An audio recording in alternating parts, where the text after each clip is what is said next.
Morning at Royal Crest University was calm.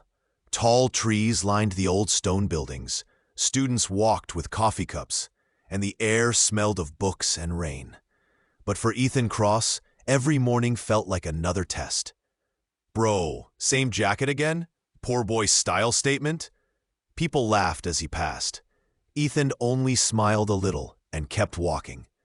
He had learned that sometimes silence is the best answer. His hostel room was small. One corner held an old laptop and a few notebooks. The other side belonged to Ryan Brooks, his roommate and best friend, whose space looked like a mini showroom, branded shoes, perfume bottles, energy drinks everywhere. Ryan came out of the bathroom, towel on his shoulder. "Ethan, you coming? Professor Lewis is taking attendance today." "I'm ready," Ethan said quietly, pulling on his worn brown jacket. Ryan grinned. "You're always ready, man. Same calm face, same tone. Are you even human?" "Habit, maybe," Ethan replied with a small smile. They stepped into the corridor. Groups of students laughed and chatted. Across the hall, Sophie Lane stood with her friends, sunlight touching her hair as she laughed at something small. She was confident, popular, and a little intimidating. Ryan elbowed him. "Bro, you freeze every time you see her." "She's different," Ethan murmured. "Different? Please. I'm different too. You never look at me like that," Ryan joked, and both laughed as they headed to class. In the lecture hall, Professor Grant Lewis spoke in his deep, steady voice. "Today we'll talk about leadership and ethics. Form your groups." Students quickly teamed up. Ethan waited, awkwardly holding his notebook. No one called his name. Then Ryan shouted, "Yo, Ethan, over here!" Ethan joined him. Some students whispered, "Ryan again with that quiet guy?" Ryan looked up. "Problem? Great. Let's start." The whispers stopped.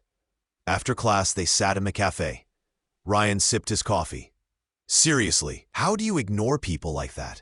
If someone teased me daily, I'd break his nose." Ethan shrugged. "Ignoring is hard, but sometimes it's smarter. Not every fight needs words." Ryan laughed. "You and your philosopher mode." That evening, the library was silent. Ethan worked on his laptop, enjoying the calm.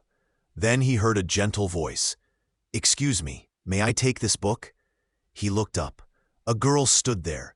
Simple clothes, tired eyes, but an honest smile. "Yeah, sure," he said, handing the book. "Thanks." She walked away. Her name tag read Elena Moore. Something about her calmness stayed with him.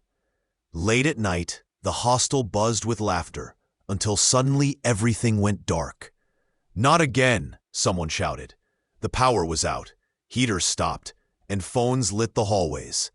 Ethan opened his phone, typed a few commands, and within seconds, the lights flickered back on. Heaters restarted, the network stabilized. Everyone stared around in surprise. "Who did that?" Ryan turned to Ethan. "Was that you?" Ethan smiled slightly. "Just knew a little trick." Ryan laughed. "You're no ordinary student, bro. You've got secrets." Ethan said nothing. On his phone, a black screen flashed one line. "Access granted." When everyone was asleep, Ethan stood on the balcony. Cold wind brushed his face. He took out an old key from his pocket, the one he always carried. "Someday," he thought, "they'll know who I really am, but on my terms." His phone lit up again with a new message. "We noticed." Ethan locked the screen and whispered, "Good." Far away, a camera shutter clicked. Someone had taken his photo. The next morning, the university gossip page posted it with a caption. "The boy they mocked might be someone else." And just like that, the air at Royal Crest University changed. Ethan Cross was no longer just the boy everyone laughed at. He was becoming a mystery.